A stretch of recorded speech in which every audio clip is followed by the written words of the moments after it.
It's a rather strange morning this morning, Reem. I came out of the house thinking it's going to be cool and cold. It looks a bit wet and damp. You know, it came out, it's kind of warm. It feels like that sort of hurricane weather in Florida. It does. It also feels quite humid as well. That's what I mean, yeah. It's quite moist. Moist and heavy in the air. Word. Yeah, well, it's quite a descriptive word. I mean, but sometimes there is nothing else you can say. But so, I don't know if you were able to watch it all last night, the state visit.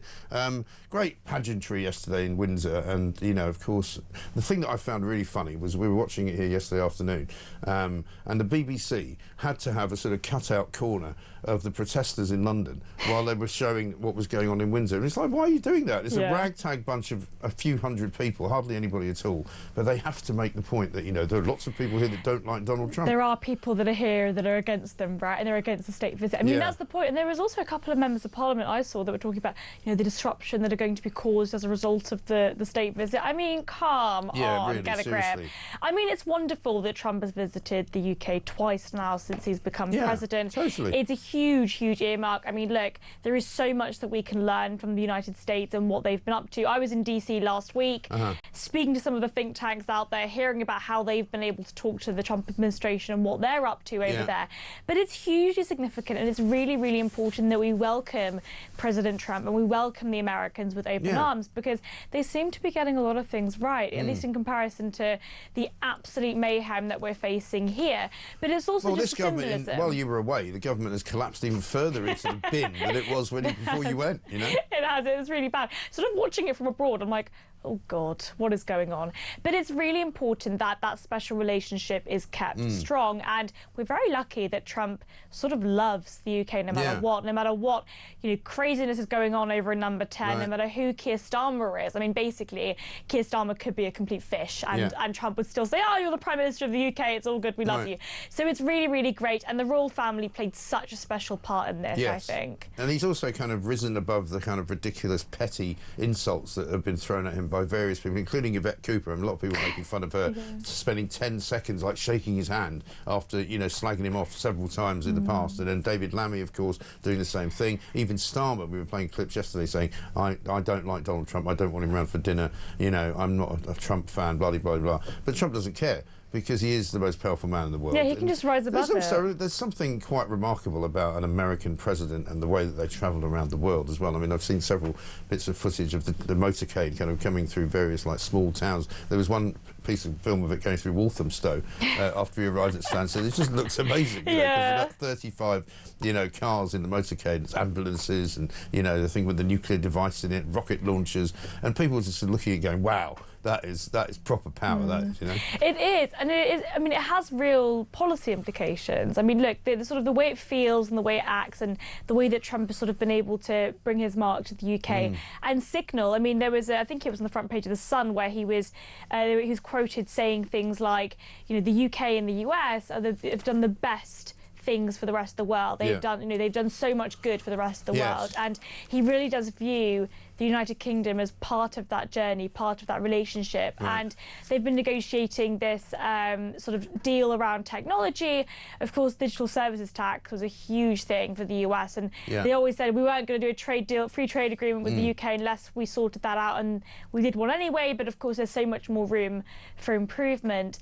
And really, really crucially, the relationship with the US and the relationship we have with the US really matters for us in genuine terms, not just sort of how it looks and the frills and the nice dresses. It really matters in terms of the agreements and the trade agreements that we're able to get with the United States, and what impact that actually has on us as an economy. So it's really, really great to see this, and see the fact that the royal family, I think, have played such a huge part in this. I mean, we were talking about this outside. It's what they call the soft power, isn't it? That's what they call it. It is soft power, but none of them were in proper white tie. That was I was Is that right? Yeah, I mean, Trump, you know, he could have done better with his outfit. What's he not wearing then? He's wearing a white. He appears to be wearing a white waistcoat with a white tie. And Charles is wearing the same, isn't he?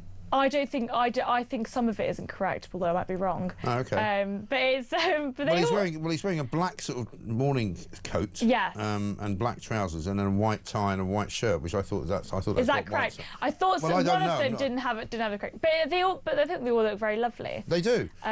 It's some great pictures, and the front page of the Guardian, funnily enough, has got Prime Minister banking on £150 billion of investment to placate the critics of Trump visit. I don't think we need to placate the critics of the Trump visit, you know, because nobody cares what they think. No, and they're such a minority. I mean, also, a lot of polling does suggest that, you know, Trump was really unpopular in the UK, Trump 1.0, right? Yeah. When he was first But he came wasn't in really 2016. unpopular. He was unpopular with a certain group of people who hate anybody who's got money. But now he's extremely popular. Yeah. Like, the people in Britain are much more favourable towards Trump than they were in this previous administration. But also, I think he's taken more seriously now than he was in 2016. And let's have a look at the pictures of the demo, right?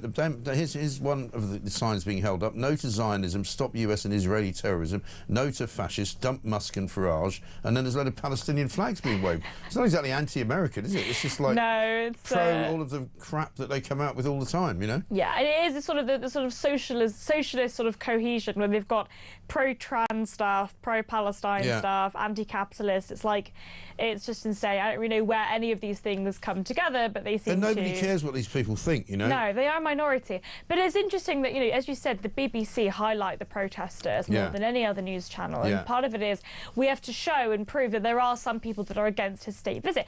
How can you be against... You can be against Trump, you know, criticise Trump as president, but how can you be against the president of the United States visiting the United Kingdom? Right. Like, that is just, it's just insane. Waste of time. But most Clearly, of these people are have probably jobs. anti-monarchy as well. They probably want to get rid of the monarchy. They are, as you say... But they are a minority. I mean, the monarchy... They're a tiny minority. Yeah. I mean, it's not even worth us talking about them. Let's have a look at some clips. Trump talking last night about the special relationship. The British Empire laid the foundations of law, liberty, free speech, and individual rights virtually everywhere the Union Jack has ever flown, including a place called America. You know that place very well, don't you? His Majesty spoke eloquently about the bond which inspired Sir Winston Churchill, and the bust is in the Oval Office right now, the beautiful bust of Winston Churchill, to coin the phrase special relationship, but seen from American eyes, the word special does not begin to do it justice.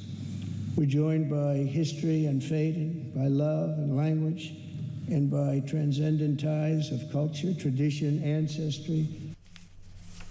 I mean, you can't disagree with any of that. I mean, I can't remember the last time I heard the phrase British Empire, to be honest. People don't say that much anymore, do they? Oh, wow, it's the British Empire. Oh, God, we can't talk about that, can we? It's bad. It's so funny. You can't ever talk about the fact that the British Empire did also do some good. Yeah. I come from North Africa originally, and, you know, undoubtedly, in Egypt at least, the British Empire and the sort of the empire as a whole, but also just British culture had a hugely positive impact on the country. Sure. It's interesting, I think, when Trump said the stuff about individual rights and individual liberty, which is something that really, really matters to me, and I think it really matters to a lot of people in this country.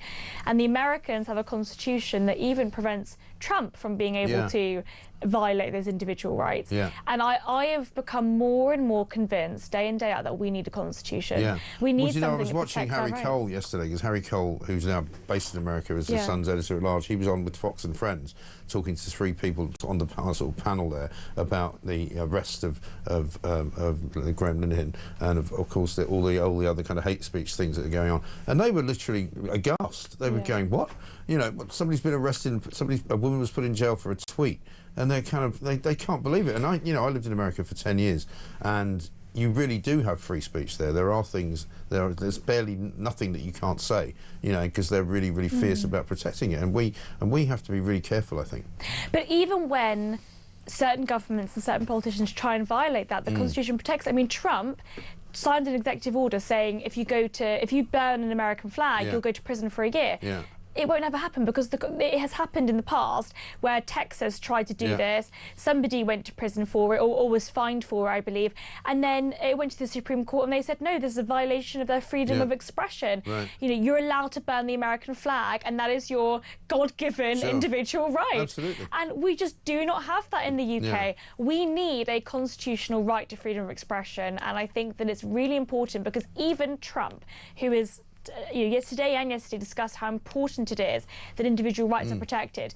Even he, probably for political reasons, has tried to violate that, probably knowing that it won't ever go through the courts, right? They're a really good example of a Supreme Court that is actually grounded in constitutional rights, and a lot of those ideas came from this country. Of course they did. The Enlightenment, the idea that... But we've become less enlightened rather than more enlightened over the years. You know, I used to say this years ago on an overnight show that, you know, we're sort of evolving in reverse. You know, we're getting stupider. Having a look at some more Trump, though. Here he is talking about the special bond. The bond of kinship and identity between America and the United Kingdom is priceless and eternal. It's irreplaceable and unbreakable, and we are, as a country, as you know, doing unbelievably well. We had a very sick country 1 year ago, and today, I believe we're the hottest country anywhere in the world. In fact, nobody's even questioning it, but we owe so much of that to you and the footing that you gave us when we started. Together, we've done more good for humanity than any two countries in all of history. Together, we must defend the exceptional heritage that makes us who we are, and we must continue to stand for the values and the people of the English-speaking world, and we do indeed stand for that. On behalf of all Americans, I offer a toast to one of the great friendships, to two great countries, and to His Majesty, King Charles III, a very, very special man, and also a very, very special queen. Thank you very much. Thank you. Thank you very much. It's a great honor to be with you. I mean, you know, how can you not like that? It is so interesting, isn't it? He's got a much softer tone when he speaks to the British audience, doesn't he? He speaks a lot slower and a lot calmer and with a lot more clarity. Whereas I think also he genuinely was kind of a bit overwhelmed by all of that yesterday, because you would be. I mean, basically they're putting on a private party for him inside a castle. And somebody said to me yesterday that Windsor Castle is in fact the largest and oldest occupied castle in the world. Is that right? Apparently so. And the fact that it's still actually used, you know, people actually live in it, you know. And watching all the sort of military, you know, parades going on, the red arrows, and some of the tweets that the Americans were putting out. There's a guy called Dan Bonvino, I think his name is. He's with the White House administration, and he was putting out just one tweet after another, just completely bowled over, you know, and the red arrows go over the red, white, and blue, and just the scene of a castle. Because Americans love all that. It does show, actually, even in the face of adversity in the United Kingdom, really what matters is our tradition. And no matter how far gone this country goes, we've got a beautiful history. Of course. We've got so much evidence of when we were once great. And I think that when we're looking at the tradition that we currently have and how we're able to welcome the President of the United States, that is so unique and so special. It's what our strength is, isn't it? I think that's right. Let's see what he had to say about Prince William.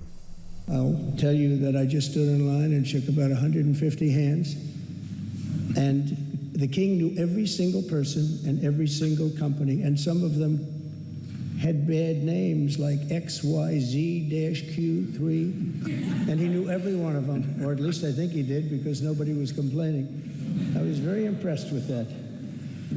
But I just want to say that His Majesty has also raised a remarkable son in His Royal Highness, Prince of Wales.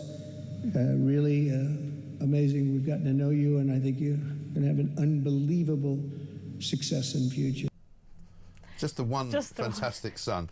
People are saying it's a bit of a swipe at Harry, who he's not very fond of. It definitely is a swipe at Harry. He very clearly emphasised the word son and did not say sons. He very clearly wanted to make the point that he was talking about one singular son, and that is Prince William. Amazing. That is it. And Prince William, actually, and the Princess of Wales, both look, they're both obviously front and centre of a lot of the pictures in the papers today as well. And a lot of people saying she looked fantastic, and they you know, he's beginning to emerge as a you know, a man who will be king, perhaps in the not too distant future. I think they both looked really beautiful, really, really wonderful. I mean, I loved her dress. I thought that she looked fantastic. And again, that's another thing that sort of will flash around the world, and people will see those pictures and go, wow, maybe we should go to Britain and see, you know, that is the definition. Pay some money for the tourism. It's the definition of soft power. Yeah. Again, like, no matter how far gone the UK goes. By the way, the UK is poorer than every single state in the US. Like, even Mississippi, which is the poorest state in the US, we're poorer. And yet, Trump is visiting the United Kingdom and so excited to be here, so happy to see the tradition and the frills and the wonderfulness that we see from the royal family. And I think it really does show that that is what tradition is. And you know, no matter how far gone the UK goes, we've got so much to offer. So much to offer. Exactly right. Absolutely. Let's have a look at what Keir Starmer tweeted out. He did look like a fish out of water, I have to say. Check this. Vibes. I mean, it's getting worse, the music, isn't it? I mean, it started off a few months ago with this kind of soft porn backing music. You know, so it's now gone into some kind of weird, you know, like kind of police action series. You know, as they chase down the burglar. It's just I find it astonishing. What I find also, astonishing. can you explain why he stands the way he stands? There's one picture of him standing, and he's got his arms sort of down by his sides, and he just looks like he's been taken hostage. You know what it is? This look on his face. They get media trained to do this power stance, and they all do it wrong. They all sort of they look a little bit like they're scared, and like they've been taken hostage. What I find astonishing about that video is the stuff about driving economic growth. Immediately after the month of July, in which we have had zero growth. Zero growth in the UK. The Americans, they've had more than 3.5% in economic growth over the second quarter of this year. And in the UK, we have had zero. There he so is. He is a liar. That's the picture. Look, what's he doing with his hands? Yeah, he looks scary. He looks as though he's actually got fake arms. They're literally, you know, he's stuck them up the inside of the jacket, and his real arms are inside somewhere, doing something else. You know, Toy Story? Yeah. When the sort of different characters are like, when a human being comes in and they just go... Yeah. Yeah, it's true. It is a bit like that. And then he's got these kind of baggy trousers on, and he's supposed to have all these beautiful suits provided to him by Lord Ali. Maybe those have run out, and he's gone up a size or something. But he just looks so awkward. He looks scared. It is his hands, isn't it? Yeah, because his hands are kind of like fists. They're not open. They're sort of half closed. It maybe would have been better if his hands were behind his back and he sort of looked a bit more... Well, that's why if you look at Camilla, she's, you know, in the royal family, and Charles puts his behind his back, like the and king. she puts hers in front. You know. I mean, Trump's also standing with his hands by his sides as well. But he looks more confident. But he looks more confident, yeah. Starmer just looks like he doesn't even be there. Very, very strange. Anyway, of course, one of the things that, this is Alan in Merseyside, says the banquet wasn't the same without Ed Davey. How we missed him, because, of course, he was invited in the case of... And Nigel Farage was not invited. Yes, I was going to say. But we had him on yesterday, and he was like, yeah, I saw him quite recently. I'm not going to be able to see him this time because I've been banned from the banquet. But here's what Ed Davey put out on not attending the state dinner. I thought we had to do something, and I talked to my wife about it. I actually prayed, and I thought, this is one thing, it's a small thing that I can do. I'm not saying the Prime Minister shouldn't go to the state banquet. What I am saying is I hope he, by listening to people like me and many others, raises these issues in the firmest, strongest way possible. I don't think I'll be missed at the state banquet, but I hope by taking this action, people will debate the reality that President Trump should act. We should, as a British people, as a British government, tell him to stop it. What a joke of a man. So, seriously, I mean, he actually thinks anybody cares whether he goes to a state banquet, you know? I want people to think about it. Well, people don't care about Ed Davey. The first thing that he said, actually, which has been true there, was he said, I don't think I'll be missed. Yes. Very true. Correct. Suddenly he has some self-awareness. Yeah. I mean, my God, the absolute self-importance and arrogance of the man to think that anybody gives a flying whatever about whether or not he turns up at the banquet. Nobody cares. Nobody actually remembered him being there. I mean, most people were asking where Farage was because he's actually friends with President Trump. Nobody cared that Ed Davey wasn't there. The fact that he thinks, you know what really annoys me, Mike, is the fact that he said, I am taking taking this action. This action? You just didn't show up to a dinner. What do you mean action? I know. It's mad, isn't it? Completely mad. It's coming up to 25 minutes past 6. We're going to take a quick break. I'm going to quiz you on the menu later to see how much of it you would know, because I think most people would go, I don't have a clue what that is. But luckily, the Daily Mail's given us a few kind of translations. But you might speak French, I don't know, do you? I do not speak French. OK. You're not from that part of North Africa, then? No. Well, my mum can speak French. OK. Well, unfortunately, she's not doing the paper with you. So, and also, we want to give you... I'm going to read you this poem on the front page of the Guardian. It's hilarious. Carol Ann Duffy, former poet laureate. She's written a new poem to mark Trump's state. It's like one of those socialists, you know. Here is a poem what I have written, and I will read it to you very shortly, coming up after the next break. See you soon.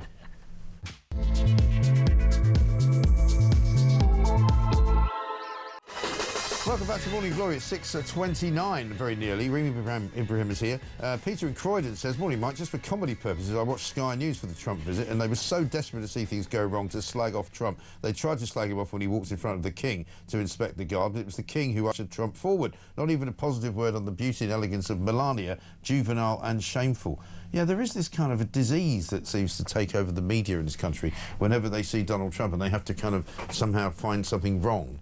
They do. Which and yesterday was really hard to do. The BBC was a really good example of it, where they just had to show the protesters, because they just had to show, look, there are some people that are against the state visit. And as you said, like, these are like 5 people that actually care, that have no jobs and clearly have nothing better to do. They don't have kids to put to bed, do they? The Blue Hair Brigade. Oh, God, it's waving the blue... Palestinian flags. I mean, who gives a monkey's what they think? Honestly. But I'm going to run through the menu with you, right? Starter, panna cotta de crescent et œufs de cale sur sable de parmesan.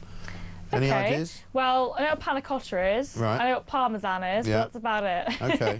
Hampshire watercress panna cotta with parmesan shortbread and quail egg salad. I guess œufs de quail is quail eggs. Main course, ballotine de poulet fermier en robe de courgette. I know what the last word is. I know what a courgette is. Well, you know poulet, right? That's chicken. Organic Norfolk chicken, ballotine, I don't know what that is, wrapped in courgettes with a thyme and savoury infused juice. Oh, that sounds delicious. That actually does sound quite nice. Better than the rubber chicken that we usually get on these days. No, and it's not chlorinated, though, is it? Probably not. Maybe they would have done it just for old time's sake. But a dessert, a bombe glacée cardinal, which is a vanilla ice cream bomb with Kentish raspberry sorbet interior and lightly poached Victoria plums. Oh, that sounds gorgeous. That does sound nice. I love a plum. Do you love a plum? I do like a plum, yeah. There's lots you can do with them as well. Slivovitz you can make from plums as well, gorgeous. which is really good. The wine list included a Wiston Estate Cuvée from 2016, a Domaine Bonneau du Patray Coton Charlemagne Grand Cru 2018, a Ridge Vineyards Montebello, and a Paul Roger, which is the champagne of the Royals, of course, Extra Cuvée de Reserve 1998. And then after dinner, they were served vintage port, champagne cognac, and Bowmore whiskey. That's amazing. The island of Islay. Oh my God, that's gorgeous. What a lovely menu. Great. I know. It's not bad, is it? And of course, now I'm going to read this out to you because it's got to be done. This is Carol Ann Duffy, and it's called State/Banquet. How it glitters and shines, the grand service, among the rocks and the rubble, laid out on a breeze block horseshoe table, 6 crystal glasses per setting. It took 8 servants 3 weeks to polish, silver coated in a thin layer of gold.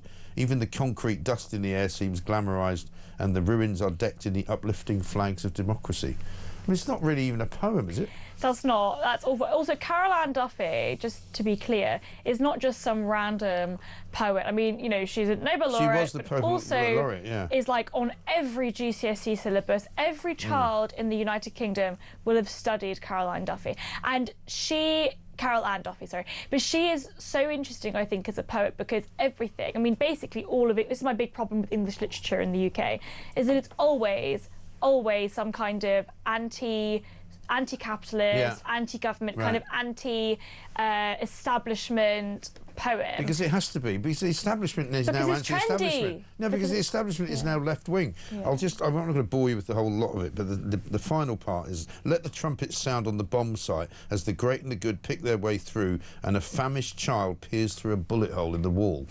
Basically, it's a reference to Gaza, isn't it? Yeah, of course. But where's the bullet hole in the wall at Windsor Castle? No, there isn't one. But also, there aren't children starving in the UK. They really aren't. We can be honest about. There's plenty of fat children. There are lots of fat children. Yeah. We can be honest about, the impact of the lack of economic growth and how socialism has decimated the UK over the last 14 years. But there isn't a child starving in the UK. And it's ironic, I think it's absolutely insane that Gaza is always the thing that people talk about, and it's awful. What's happening is awful, don't get me wrong.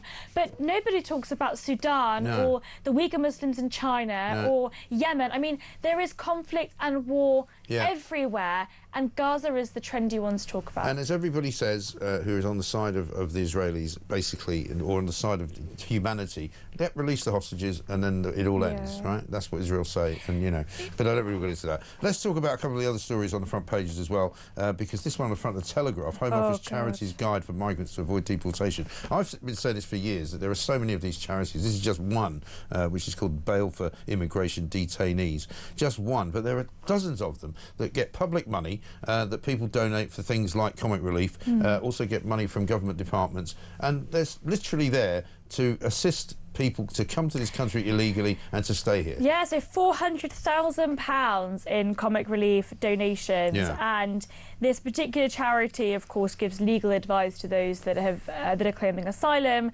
and they are literally actively trying to thwart the one in, one out scheme. Now, whatever you think about the one in, one out scheme, I mean, I don't think it goes far enough. But it doesn't work. It doesn't. Okay, it doesn't work. I mean, it hasn't worked. Right. But the fact that this charity is trying to use what we call this is lawfare. They're using the law in order to actively act against government policy.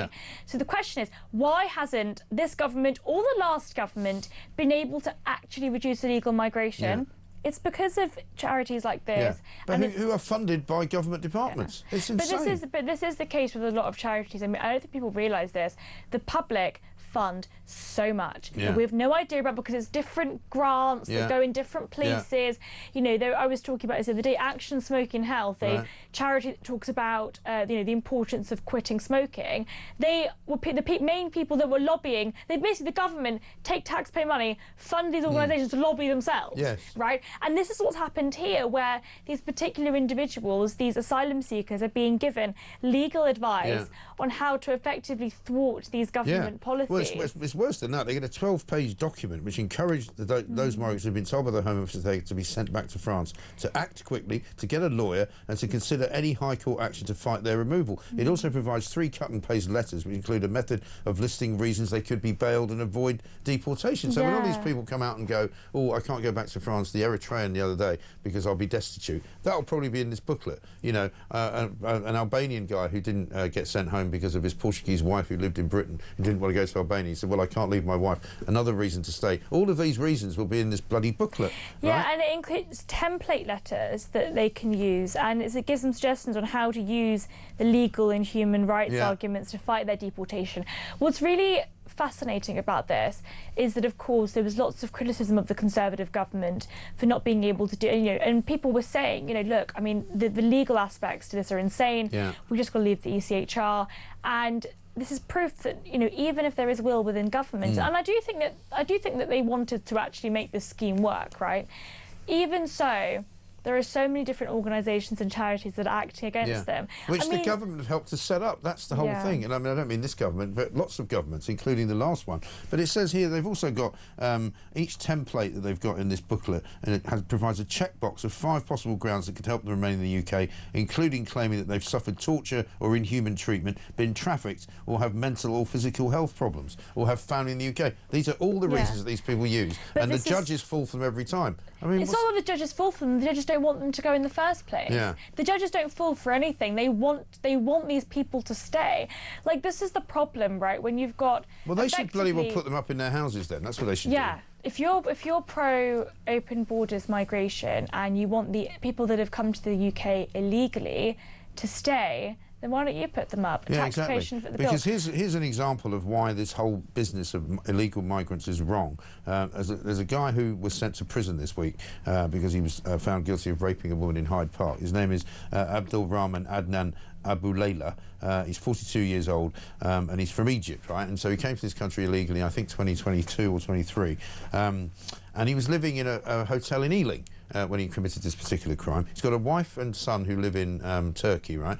Turns out, according to the Daily Mail, that not only is he an illegal asylum seeker, he's also a convicted Islamic terrorist. Yeah, the Egyptians didn't want him. And the reason he left Egypt was because he was found guilty there in his absence of being part of a bomb-making cell and given a 7-year jail sentence. And these are the people that we're allowing into the country. Really? Yeah. He was found guilty and given 7-year jail sentence in May the 5th, 2015. He and 6 other men were said to have manufactured explosives. He's part of the Muslim Brotherhood, right? And he obviously left Egypt, went to Turkey. This is insane. And then came to Britain, and we let him in. Yeah. And they probably claimed asylum based on his human rights being violated. No, he said that he said he couldn't go back to Egypt. Yeah, because you're a terrorist. Right. Because you are a convicted terrorist. Yeah. Oh my goodness. I know. actually cannot believe what is going on in this country. And the fact that there are active charities, active judicial actors that are saying, you know what, we want these people to stay. It's just outright disgusting. It is. I just, you know, because this is the problem. I am still very pro-migration when those people come to the UK and work. They are coming to the UK illegally in order to work. As long as they're not Islamic terrorists. No, and this exactly is the problem. People just say, you know what, I'm done. I don't want anyone to come anymore. Yeah. And it's these particular cases that radicalise everybody. And look, I've been radicalised. I cannot believe what has happened in the United Kingdom. I cannot believe what has happened to this great country, and the fact that we are opening our arms to Islamic terrorists who, you know, the country that I come from, Egypt, don't even want in the first place, and they've tried to convict him, and he's gone off and the UK has accepted him. Right. I mean, this is just astonishing. And now he's in prison because he's been found guilty, and who knows how many other women he raped before he was actually caught for this one. Absolutely extraordinary. Front page of the Times, you've got Shabana Mahmood, the Home Secretary, says that she's begun a review of modern slavery laws after blaming vexatious last-minute claims.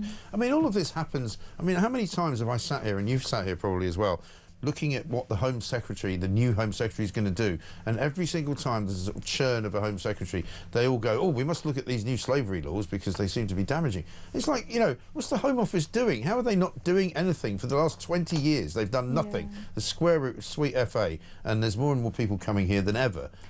Human slavery laws are used for so much. I mean, I don't know if you're even allowed to talk about it, but when I was 18, I did jury service. Yeah. And it was using human slavery laws, and it wasn't slavery, right? It was the case was very different. It was effectively drug trafficking, but it wasn't what you could constitute as slavery. So I do think that there is the legal aspect to it. I'm not a lawyer, but I do think that basically one of the biggest problems in the United Kingdom is that we have really, really bad laws. Really bad laws that are vague, that are not well thought out, that can be used for nefarious and we've purposes. got a bunch of, and so you must codify the law, make the law tighter, make it less easy for these lefty lawyers to actually exploit it. But we've got to take another break because we are getting late. I think the menu sounded terrible, says Celia. My body shuddered at the thought of the amount of sugar, salt and cream saturating the food. Oh, Celia. Mind you, I do eat chocolate bars.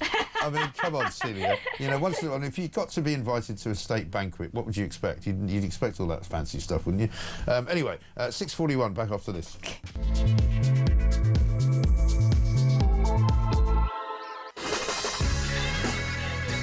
Welcome back to Morning Glory. It's 6:43. Time is flying. We're here till 10 o'clock, of course. Let's get a voice note from John.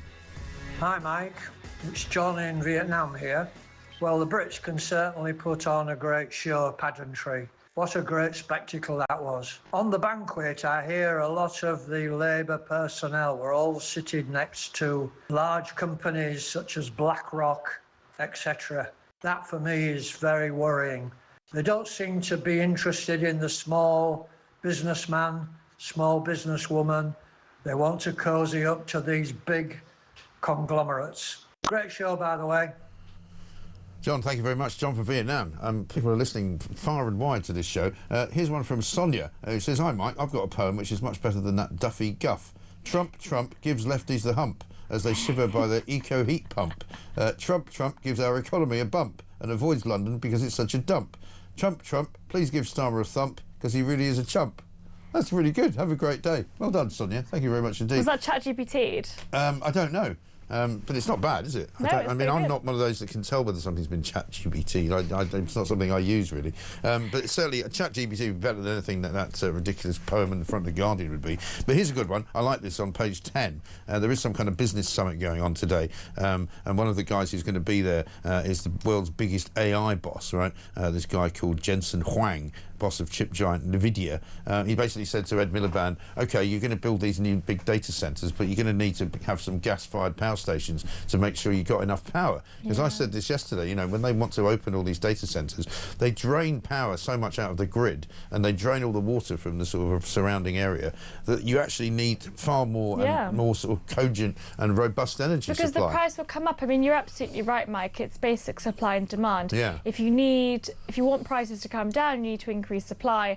And the fact that Ed Miliband has absolutely wreaked havoc over the energy market, you know, you're absolutely right. I mean, and the boss of NVIDIA is absolutely right. We need to ensure that we have a stable supply of energy, and unfortunately, we do not have the capacity to make all of that renewable. No. So we have to ensure that we are. And also, it's not reliable enough. No, it is not reliable enough. We need to issue new oil and gas licenses. We need to use the resources that we currently have. And look, I believe that the market will end up allowing us to find new renewable energies. I think nuclear energy is the future. And I think all of these, what's bizarre is the Green Party and the eco-activists that are against nuclear energy, which is the safest and most renewable, but best for the environment energy source that we've currently discovered. So we need to ensure we're doing that. I mean, France have managed to build nuclear reactors. Why can't we? No. And now we're suddenly announcing that we're going to do deals with Americans to build these small base nuclear reactors. But I mean, how long is that going to take? You know, thanks to Nick Clegg, we didn't build any in 2010 because he said because it will take 10 years. We don't want to do that. Look what happened 10 years later. And yeah, exactly right. So that's one story that's quite funny. The other one I wanted to pick up on, and we did a bit on this yesterday because the inflation figures came out and said that inflation was stuck at 3.8% for August. But actually, it's now saying, as I suspected, that there's a much bigger rise in the cost of food and non-alcoholic drinks. It's got up to 5.1%, which is the biggest high, I think, for 2 years. It is. So it's gone up since August, so it's gone up since the summer. Inflation is extraordinarily high, and it's sort of stayed that way for quite a while now. It's stubbornly high. The problem is, you know, inflation is always what we would call a monetary phenomenon. So it's basically too much money in the economy chasing too few goods. And at the moment, in the month of July, we saw 0% growth. So when the economy isn't growing and things are getting more and more expensive, the cost of living is higher. That means your weekly food shop is more expensive. And it's actively as a direct result of government policy. You know, we're looking at, I mean, page 12 of the Sun has quite a good little breakdown of this, where the price rises in a year as food inflation was 5.1%. But when you're looking specifically at things like beef, 24.9% increase, butter, 18.9% increase, chocolate, 15.4% increase. Celia won't be very happy. 15.4% on coffee and 12.6% on milk. But when you compare it to other countries, inflation in France was 0.8%. But what I don't understand is when it says that food inflation as a general rule is at 5.1, all of those things are much higher than that. So beef 24.9, butter 18.9, chocolate 15.4, coffee 15.4. You know, I mean, how do you get to 5.1? Well, it's the aggregate of also the other elements of food, but what they're highlighting here is what's driving that higher level. So obviously, inflation overall, the overall inflation rate is 3.8%.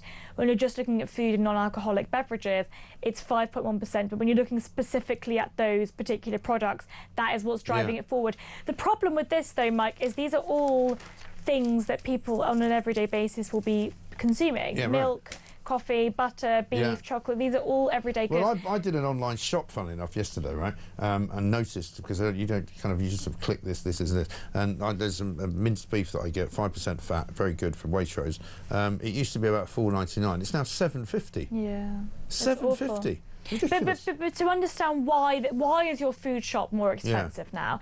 You know, when the government have overregulated the economy as a whole to extreme lengths. I mean, every single day Parliament are passing new regulations that make it more difficult to do business. The tax burden is at its highest since the Second World War.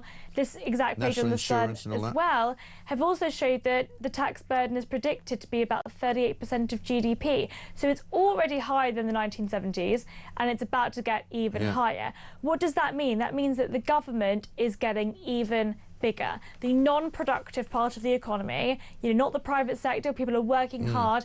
We're talking about the public sector is getting even bigger. And that means that it's even more difficult to see economic growth. Yeah. So that means that whilst your food shop is getting more expensive, your wages aren't growing at a fast rate. You are not seeing job opportunities, employment opportunities. You are not seeing those particular opportunities for your wages to increase. And so you are, in real terms, worse off. Yeah, there's a piece in the paper today that says that your average family is actually, I think, from 10 years ago, like £20,000 a year worse off than they were then. Let's get a voice note from Liam. Morning, Mike. Liam from Kent. Just like to thank Keir Starmer for the fact that I got a lovely letter yesterday. I don't want to name my company, but we're all being made redundant thanks to his national insurance hike. So just like to congratulate Keir Starmer on another fantastic decision, as per usual. Anyway, have a great show, Mike. Cheers. Leo, I'm sorry to hear that. And that's the human cost of what these bozos in Parliament do. Rachel Reeves wanders around talking about, fixing the foundations and all that nonsense. And that's what's happening. That's what's happening. Liam, I'm so sorry that this has happened to you. And, you're one example of this happening across the rest of the country. And 143,000 people fewer on the working jobs list now. And the problem is that these are hard-working people that are unfortunately bearing the brunt of what is just really, really bad government economic policy. It's obvious, right? When you make the cost of employing somebody more expensive, it's harder to employ somebody. So, Rachel Reeves and Keir Starmer can say we've not increased tax on working people, but this is the difference between the impact of tax and the incidence of tax. But they're saying, look, we're taxing employers, but we're making it significantly more expensive to employ an individual person. Therefore, a lot of businesses cannot afford to employ the same amount of people. I was talking to a business owner so they're going to lay people off the other day, and they were saying, the cost of my employment bill, the cost of staff hasn't changed, but I've had to sack about half the staff. Because when you increase employers' national insurance contributions, you are making it more expensive to employ people. And therefore, surprise, surprise, the result is there are less people in employment. And every single lever that they've pulled economically has worked out like that, and it's been a worse result for the economy and a worse result for them anyway. But we've got to take one more break. 6:51, we'll be back after this.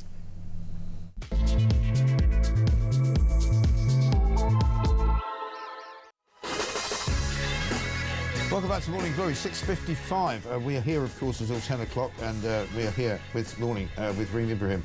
Diane from Wiltshire says, morning, Mike. What I saw from the banquet was very eloquent American visitors who clearly appreciated our effort, and the last time I ate that was at a Burnley Inn for a steak dinner. Really? Are you sure?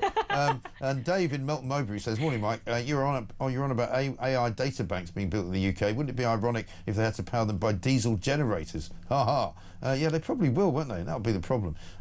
Quick voice note from Lash. Hello, Mike. Lash from Cambridge. I just wondered about this banquet. Why was the menu in French? It was advertising Norfolk chicken and Wiltshire blackberries, but it was all in French. Sacre bleu.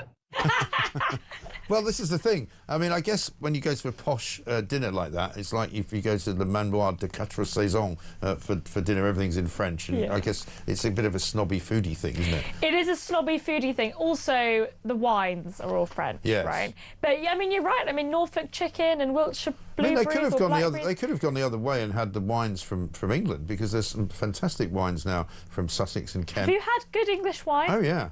Totally, really? yeah, absolutely. There's some fantastic stuff. And in fact, I think, if I'm not mistaken, for one of William's celebrations, or one of even Harry's weddings or something, there was the official sort of champagne was from England.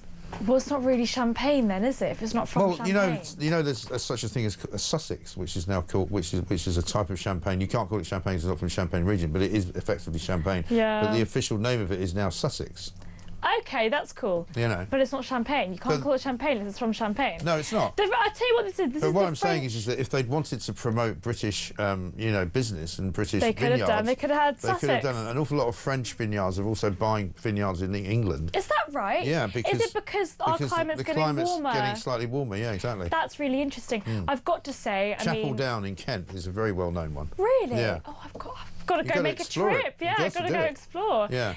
Forget about the wineries in the south of France. You've got to go over to Sussex. Absolutely right. It's a lot cheaper as well. You don't have to spend so much time over there. But lots of other stories to talk about. We've done the food inflation. Jaguar Land Rover. This is a good one. On page 10 of the Daily Mail, Jaguar Land Rover have been completely kiboshed by this hack that happened, and they've actually pretty much stopped making cars. In addition to ruining their own reputation by cancelling the design of the car and by trying to create these new kind of electric cars and losing all of their sales in America, they're now saying they probably won't be able to actually manufacture any cars for about until about November time. Yeah, it's insane. I think part of it is obviously the regulations. I mean, it's interesting because of the US and UK trade deal. Yeah. The fact that we've been able to now export cars, automobiles over to the United States.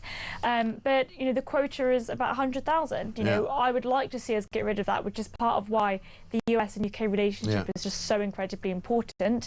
But it is, it's really sad that British companies are really suffering at the moment. And I can imagine that part of it is the regulations around net zero and the impact of energy costs. I was thinking about this the other day because I was in the US last week with petrol costs. Petrol is really expensive overall, but in the United States it is the most expensive in California because of all of their horrible green levies, and yet in the United Kingdom it's still more expensive than California. Well, American gas prices, they call them, used to be so cheap. But even now, I can fill up my sister's car for about $35–40, which in Britain would cost about 80 quid.